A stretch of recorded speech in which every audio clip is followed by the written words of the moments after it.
Muy buenos días, amados hermanos, sean todos bienvenidos en este precioso día en el que el Señor nos permite nuevamente estar en su presencia. Vamos a darle las gracias y a darle las primicias a nuestro amado Rey y Padre Celestial. Papito Dios, Señor amado, te damos la bienvenida, amado Rey. Gracias, Papito Dios, porque definitivamente tú eres completamente hermoso, fiel, poderoso, Señor. Gracias Dios por sustentarnos, por darnos la vida, por mantenernos, Señor, hasta este momento. Gracias, Señor, por la vida de cada uno de los que escuchan este audio, Señor amado. Gracias por tu misericordia, gracias por tu amor, Señor, porque nos has mantenido y nos has dado la vida, Señor, para poder seguir en pos de ti, Señor. Gracias por poner en nuestro corazón, Señor, no solo el oír, sino también el hacer, Señor. Dios mío, en estos tiempos de dificultad, de cuarentena, te suplicamos, te imploramos, Señor, que no nos abandones, Papito Dios, que tu Santo Espíritu nos acompañe, Señor, a donde quiera que vayamos, que lo que hagamos y lo que toque en nuestras manos, Señor, sea de bendición, Papito Dios. Por favor, susténtanos, Padre Celestial, así como a las aves, Señor, tú las sustentas y le das todo, Señor. Así nos retribuye, Señor, a nosotros también, Papito Dios. Perdónanos, Señor, nuestras ofensas, nuestros pecados, Señor, porque tu palabra dice que debemos ponernos a cuentas, Señor, todos los días, Papito Dios. Sabemos que nos equivocamos, pero tú estás ahí, Señor, siempre presto a escucharnos, a quienes nos arrepentimos de corazón de todos nuestros pecados. Límpianos, Señor, vuelve nuestra vida, Señor, nuestra alma, nuestros pecados, Señor. Si están manchados, Señor, si están rojos como el carmesí, Papito Dios, vuélvelos blancos como la lana, blanco como la nieve, Señor. Que nuestras vidas den testimonio de lo que tú has hecho en nosotros, Señor. Por favor, Papito Dios, que cada uno de mis hermanos no se quede con esta enseñanza, Papito hermoso, sino que la puedan, Señor, llevar a cuantas personas tú dispongas, Padre Celestial. Gracias, Padre, por darnos la oportunidad de aprender de tu palabra, Señor.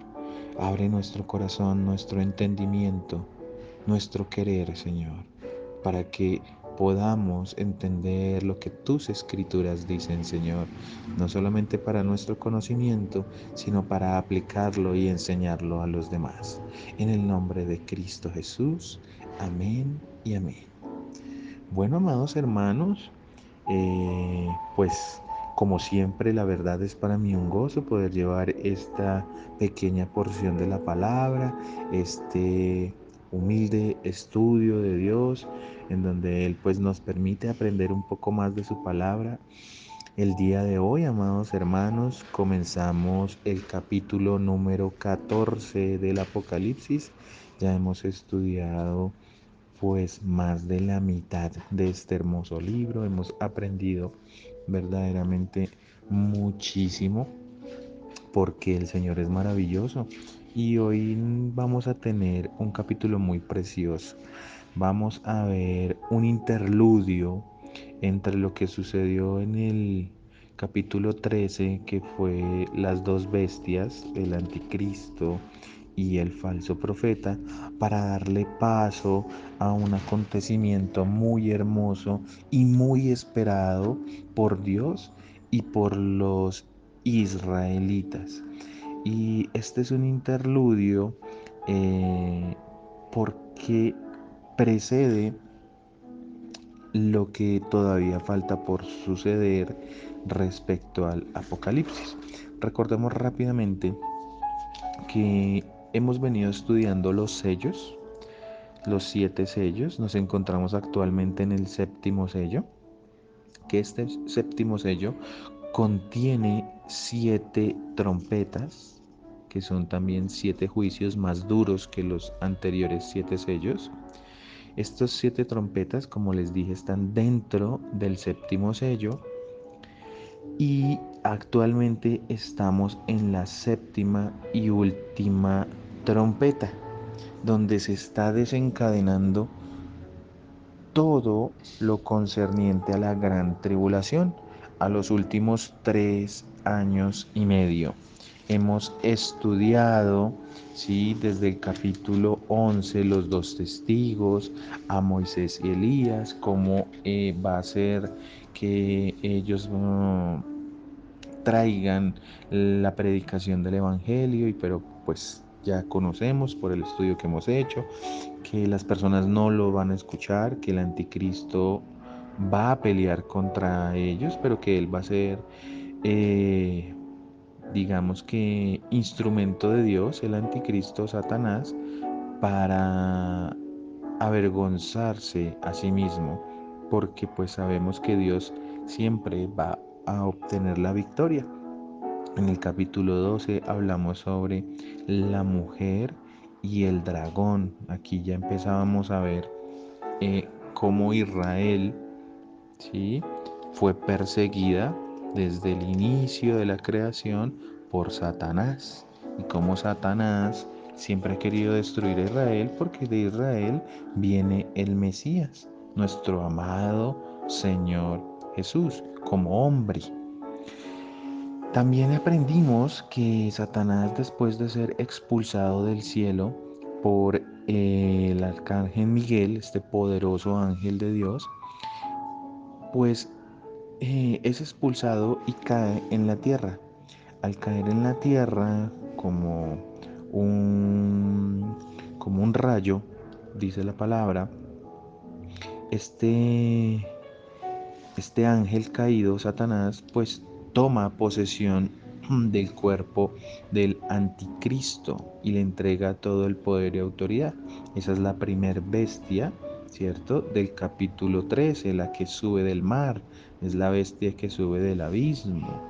Comenzamos a ver cómo pues el anticristo con su poder estaba representado por 7 cabezas, por 10 cuernos, por 10 diademas, y cómo tenía una apariencia en la que se mostraba como un leopardo, como un oso y con boca de león, donde pues estudiábamos que esto también representaba la imagen de Nabucodonosor y diferentes imperios que habían sucedido en la historia del mundo.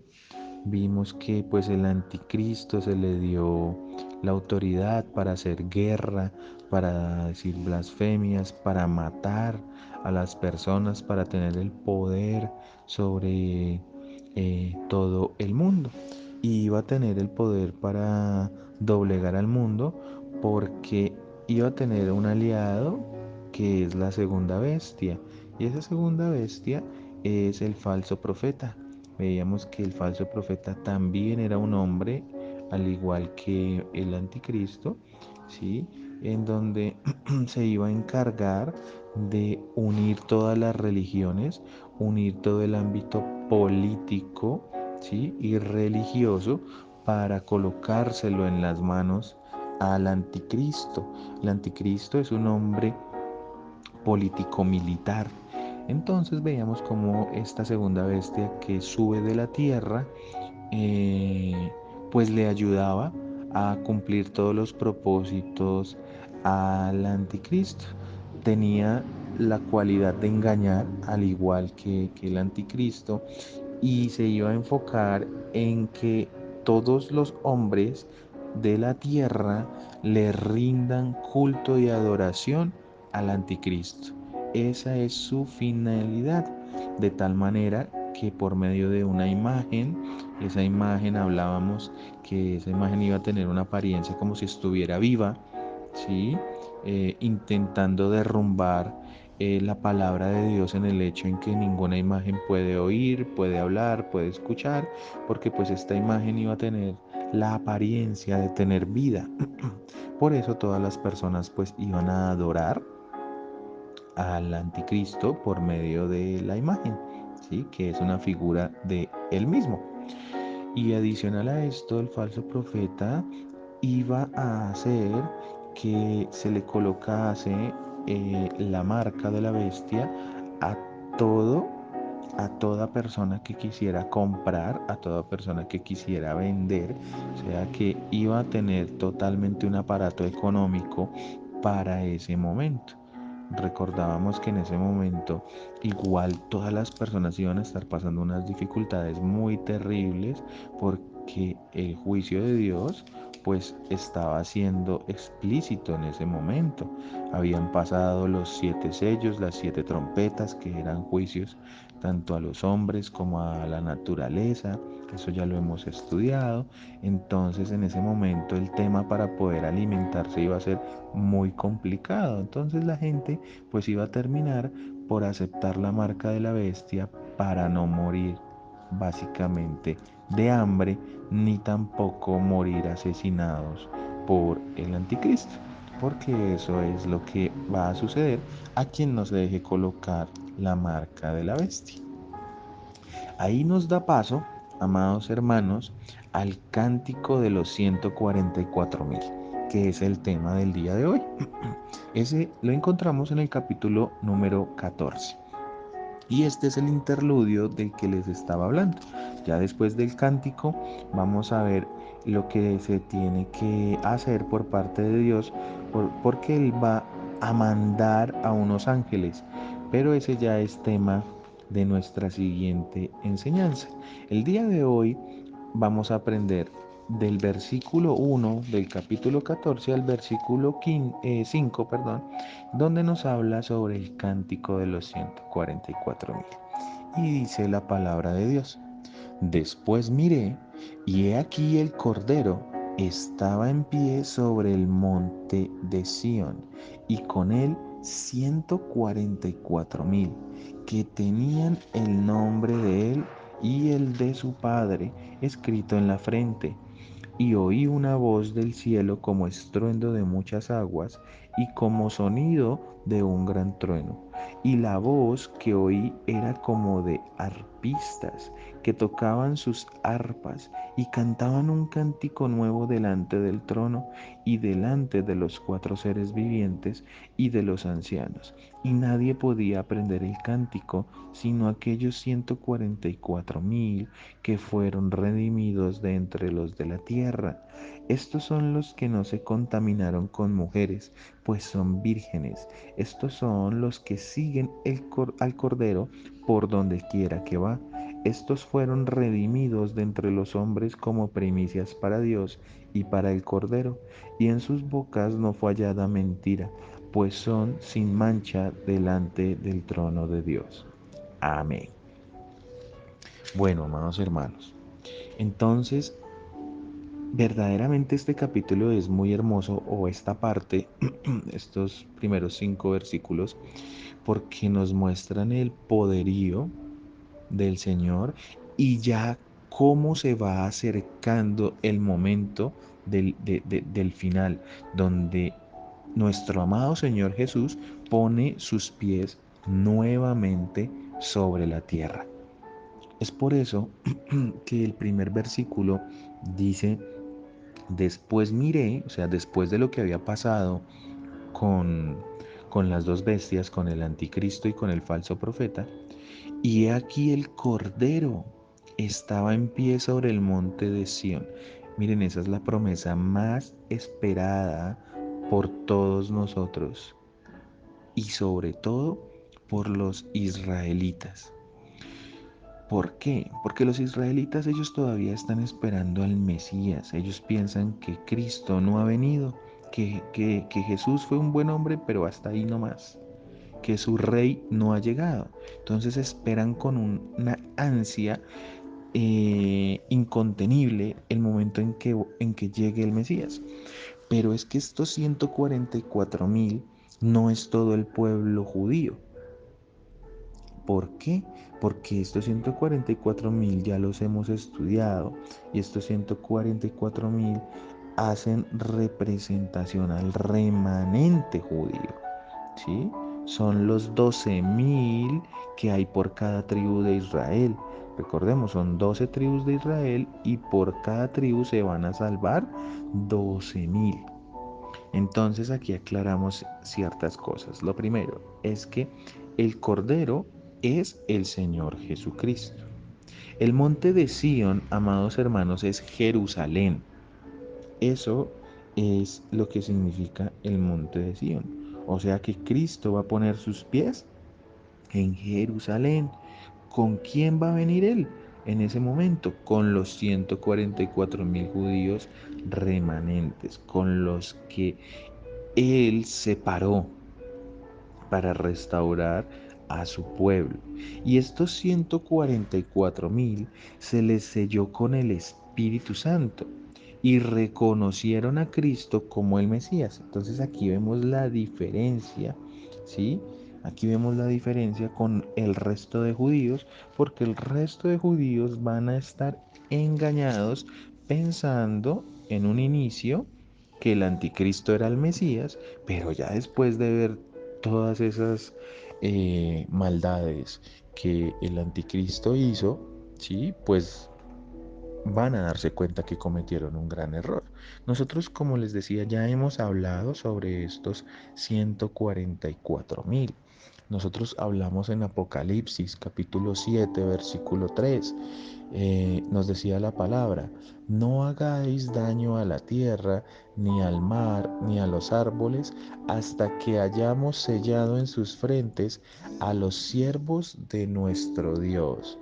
Entonces aquí aprendíamos que Dios tenía separado a ese remanente y que cómo lo iba a identificar, porque antes de que el anticristo tuviese la idea supuestamente de sellar a la gente con la marca de la bestia, Dios ya había sellado a sus redimidos con la marca en la frente. Por eso es que después el anticristo va a querer marcar a la gente, porque va a querer copiar lo que hizo Dios. ¿Sí? El anticristo es así. Él siempre va a querer copiar, pero nunca va a poder hacer las cosas como Dios. En Apocalipsis 9:4 dice: y se les mandó que no dañasen a la hierba de la tierra, ni a cosa verde alguna, ni a algún árbol, sino solamente a los hombres que no tuviesen el sello de Dios en sus frentes. Entonces, aquí vemos que ya había una separación de esos 144.000. Esos 144.000 redimidos y escogidos del pueblo de Israel. Recordemos que este no es el pueblo gentil, ¿sí? Este no son las naciones, sino que acá nos está hablando es de Israel. El versículo 2 de Apocalipsis 14, continuando, nos dice: y oí una voz del cielo como estruendo de muchas aguas y como sonido de un gran trueno. Y la voz que oí era como de arpistas que tocaban sus arpas. Bueno, pues va a haber una gran alabanza en el cielo, porque por fin estos judíos, este remanente, van a estar en la presencia de Dios.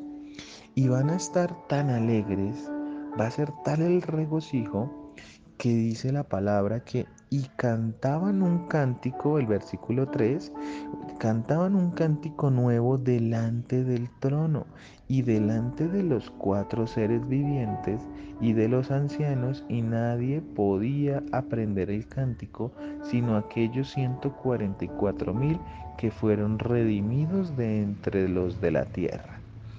Pues esto es muy hermoso, amados hermanos, porque verdaderamente representa el amor que Dios tiene sobre su pueblo escogido. Y es que este amor es tan grande que por eso solamente ellos van a entender ese cántico al que se está refiriendo la palabra. Porque Israel es la niña de los ojos de Dios, es el pueblo escogido de Él. ¿Y por qué? Porque Él quiso. No hay nada más que explicar. No tenía nada de especial este pueblo. Nada. Solamente el amor de Dios. Casi nada, ¿no? Entonces, vamos a ver la palabra donde nos habla sobre un nuevo cántico. Vamos a ver cómo Dios ya les había profetizado ese nuevo cántico, pero ese nuevo cántico no es que la palabra nos lo vaya a decir, sino que solamente vamos a encontrar la referencia a ese nuevo cántico. Entonces, miren tan hermosa que es la palabra. El Salmo 33, en los versículos 1 al 5, habla sobre esto. Dice, alegraos, oh justos de Jehová, alegraos. En los íntegros es hermosa la alabanza. Aclamad a Jehová con arpa, cantadle con salterio y decacordio, cantadle cántico nuevo. Hacedlo bien, tañendo con júbilo, porque recta es la palabra de Jehová y toda su obra es hecha con fidelidad. Él ama justicia y juicio. De la misericordia de Jehová está llena la tierra. Y verdaderamente es misericordia de Dios porque ni el pueblo judío ni nosotros los gentiles merecíamos ser salvos. En el Salmo 96 también se habla de este nuevo cántico. Miren lo que dice el Salmo 96. Cantad a Jehová cántico nuevo. Cantad a Jehová toda la tierra. Cantad a Jehová, bendecid su nombre. Anunciad el día en día de su salvación.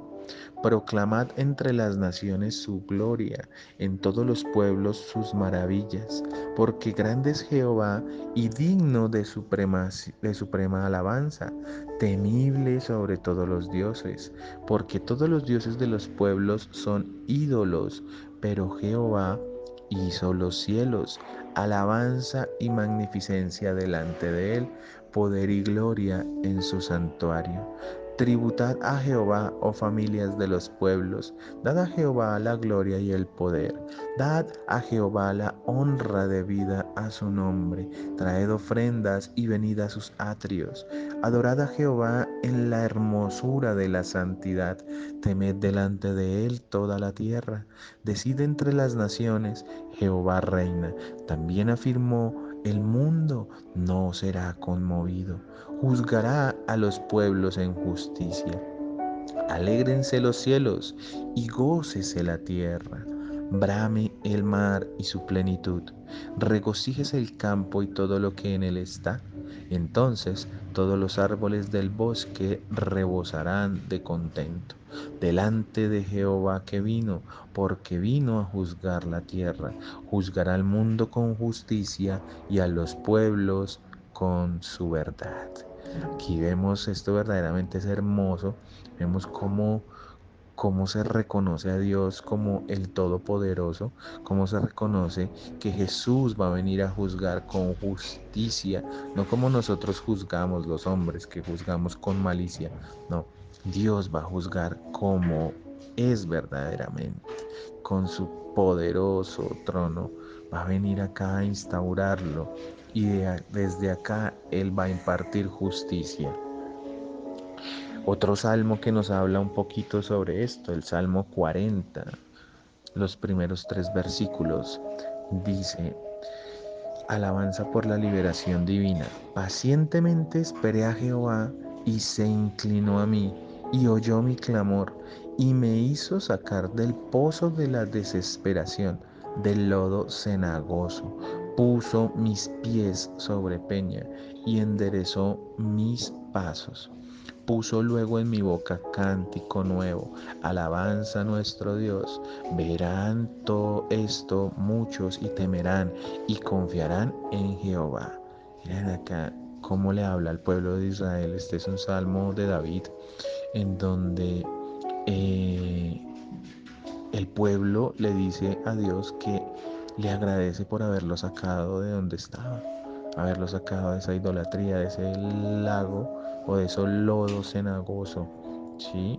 De donde de pronto muchos hemos estado y donde Dios nos ha sacado de esa inmundicia. Esto es un hermoso salmo, se los recuerdo, Salmo 40. versículos del 1 al 3.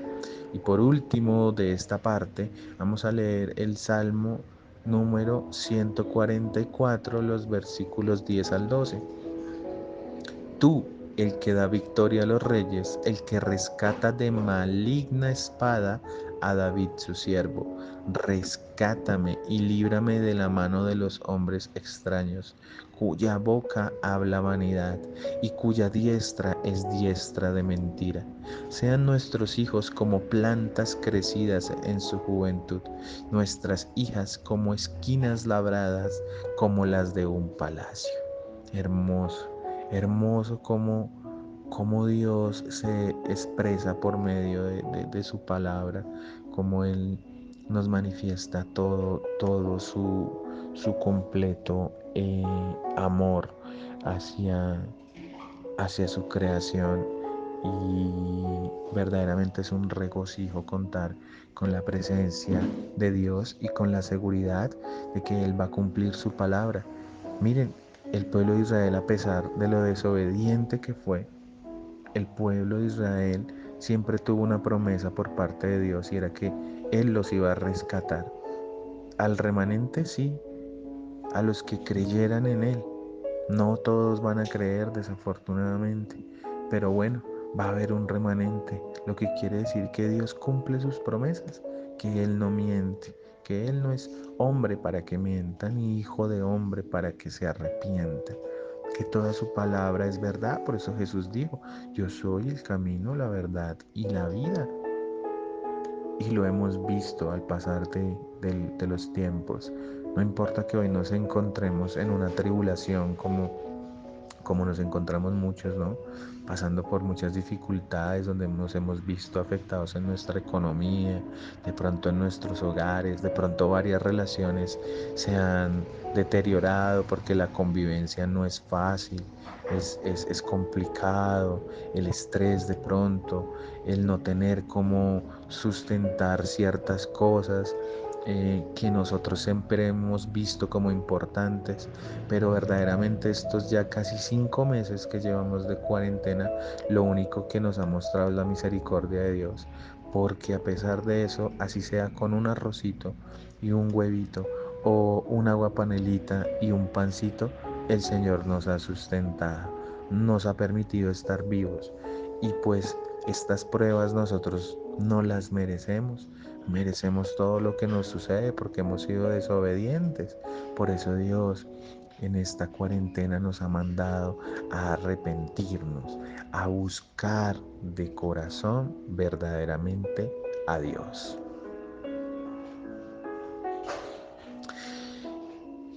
Y entendiendo todo esto, amados hermanos, pues vamos a ver cómo estos 144.000 pues tienen unas características muy importantes y nos deja muchas enseñanzas para nosotros y cómo debemos ser si queremos que Dios nos ayude en estos momentos de tribulación.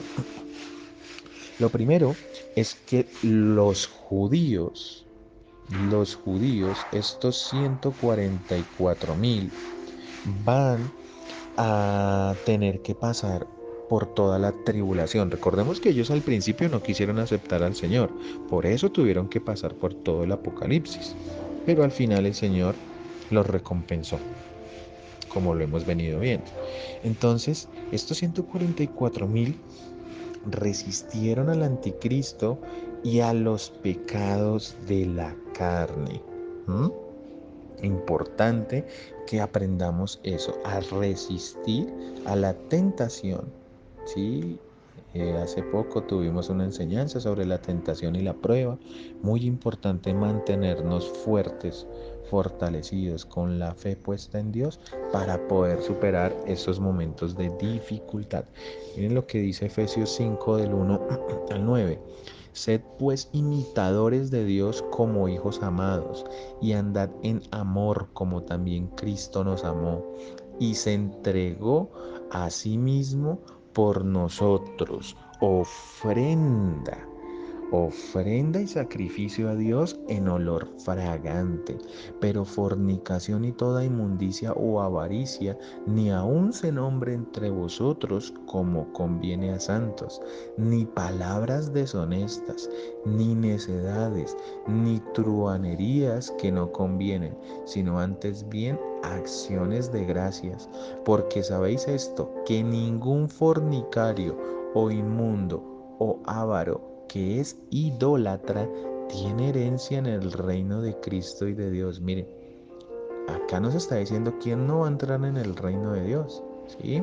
Versículo 6. Nadie os engañe con palabras vanas, porque por estas cosas viene la ira de Dios sobre los hijos de desobediencia. No seáis pues partícipes con ellos, porque en otro tiempo erais tinieblas, mas ahora sois luz en el Señor. Andad como hijos de luz, porque el fruto del Espíritu es en toda bondad, justicia y verdad. Qué hermoso, ¿no? Pablo nos recuerda que debemos estar firmes, firmes con nuestra fe y nuestros ojos puestos en Dios, en Cristo. Que no dejemos que todos esos deseos de la carne nos venzan, que no dejemos que esos deseos de la carne tomen posesión de nuestro cuerpo, de nuestra alma, porque nos va a llevar a la ruina.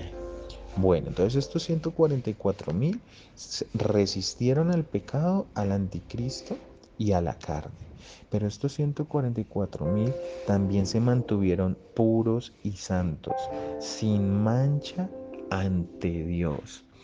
En Mateo 16:24 dice, entonces Jesús dijo a sus discípulos, si alguno quiere venir en pos de mí, niéguese a sí mismo, tome su cruz y sígame. Miren lo que nos manda nuestro amado Rey Celestial a hacer para poder ser hijos de Dios.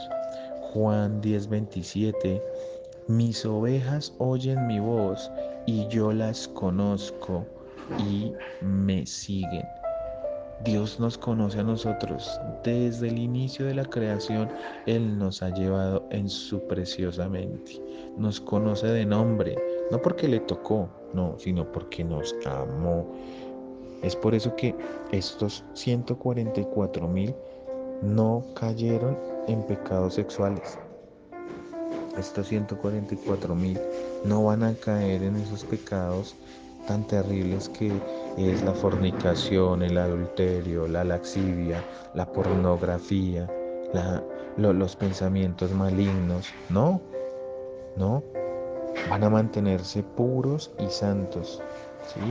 También recordemos que estos 144.000 pues hacen referencia a las 12 tribus de Israel, donde el remanente también va a ser liberado, donde 12.000 de cada tribu van a ser llevados por Dios. ¿Sí? Por eso es que al multiplicar 12.000 por 12 da 144.000. Ahí está el remanente del pueblo judío. Adicional a eso, esos 144.000 no dijeron ninguna mentira. O sea, es que el mantenerse puro y el mantenerse santo no, no es algo sencillo. ¿Mm? Pero con el poder de Dios eso se logrará porque lograron mantenerse sin decir mentira, sin decir ninguna mentira. ¿Cuántos de nosotros hemos podido durar un día sin decir una mentira?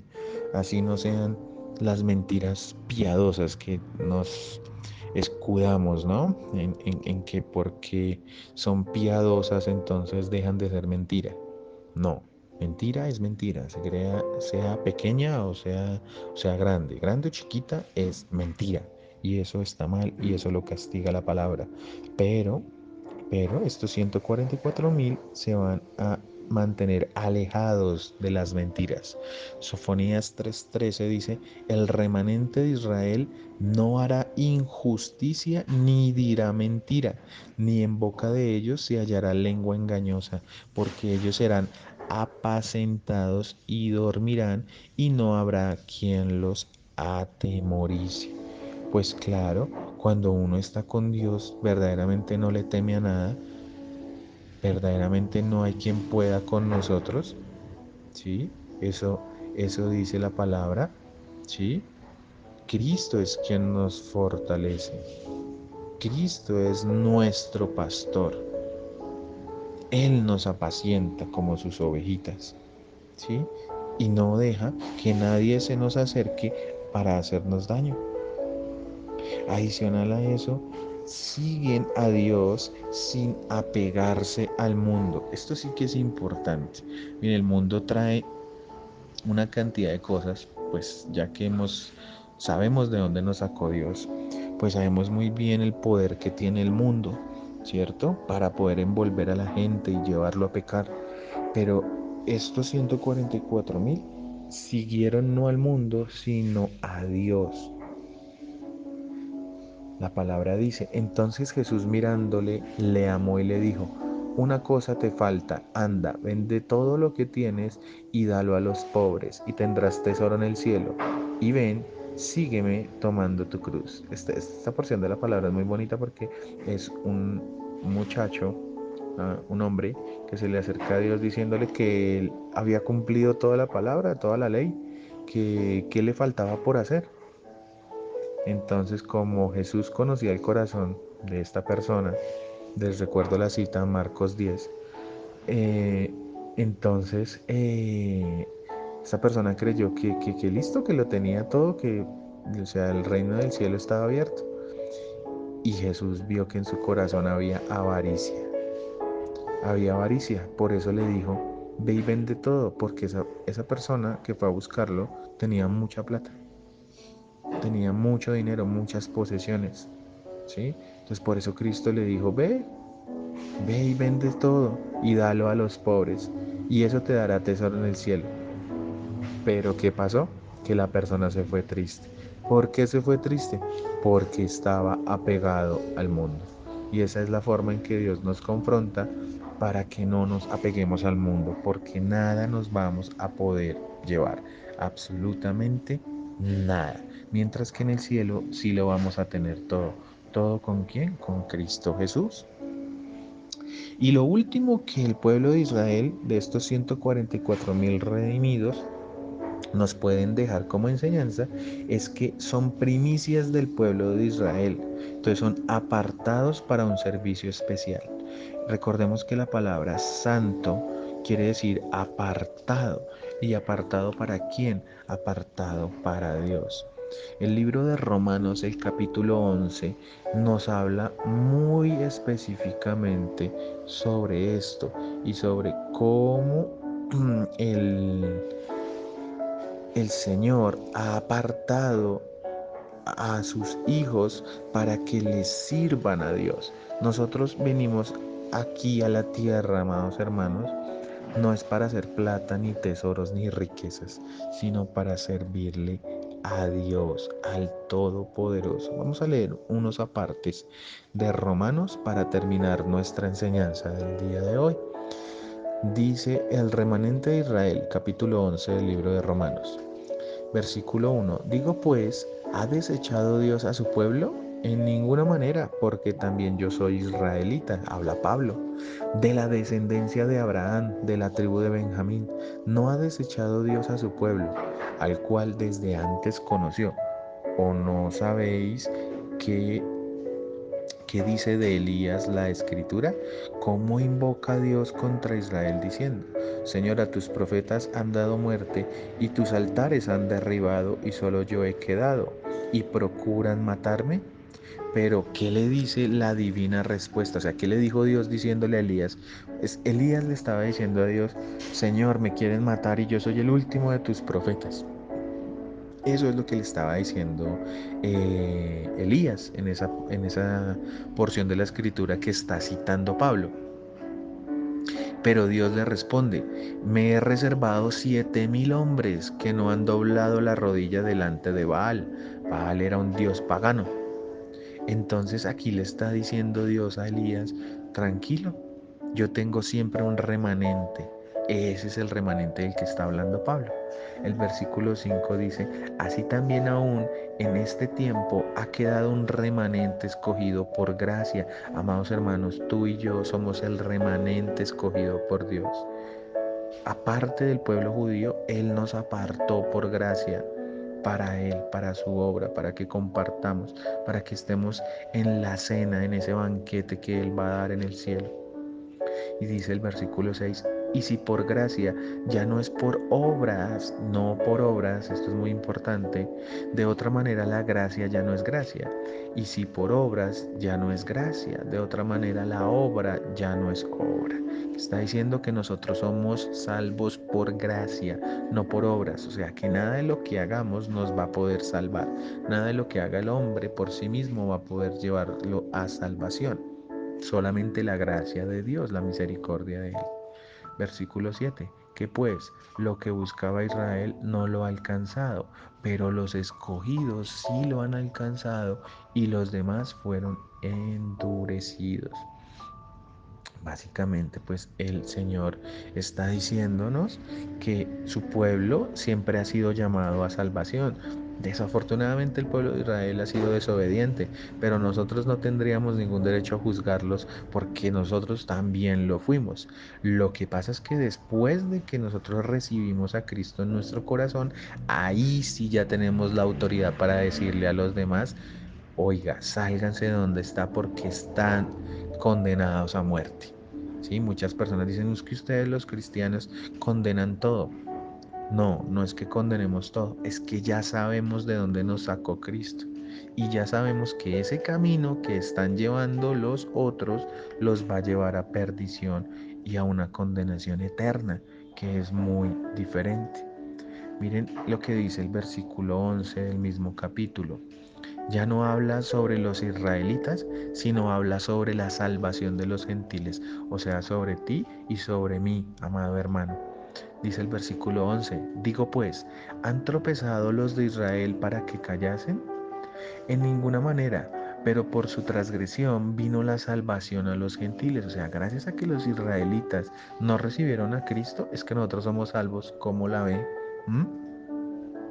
Y si su transgresión es la riqueza del mundo y su defección la riqueza de los gentiles, cuanto más su plena restauración, porque a vosotros hablo gentiles, por cuanto yo soy apóstol a los gentiles, honro mi ministerio, por si en alguna manera pueda provocar a celos a los de mi sangre y hacer salvos a algunos de ellos.